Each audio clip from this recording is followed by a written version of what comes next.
Bonjour. Nous savons que la rétine reçoit le message lumineux et le transforme en message électrique transmis au nerf optique. Et nous savons que ce nerf optique doit transmettre le message électrique au cerveau. Mais dans quelle zone du cerveau ce message est-il transmis? Voyons comment le message nerveux est transmis à des zones spécialisées du cerveau pour la vision.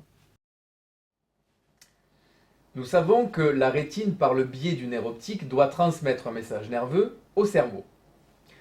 Si une personne est blessée dans cette zone du cerveau, appelée le lobe occipital, nous nous apercevons qu'elle perd partiellement ou complètement la vision.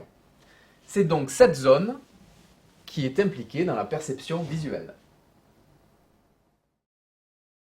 Aujourd'hui, des techniques comme l'IRM permettent de déterminer quelles sont les zones du cerveau impliquées lors d'une activité précise.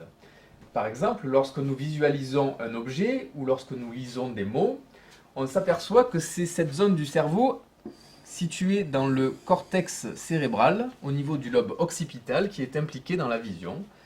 Nous appelons donc cette zone le cortex visuel. Déterminons le trajet des voies visuelles. Le nerf optique qui part de chaque œil se croise au niveau du chiasma optique.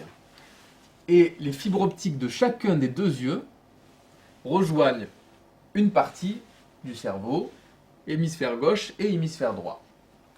Le champ visuel situé à gauche, qui est perçu par la partie droite de la rétine de chaque œil, suit ce trajet, rejoint le corps genouillé latéral pour chacun des deux yeux.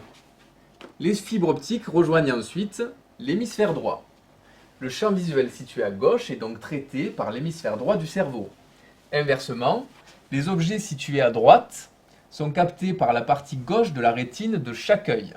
Et ainsi, pour chaque œil, les nerfs optiques se rejoignent au niveau du corps genouillé latéral gauche pour rejoindre l'hémisphère gauche du cerveau.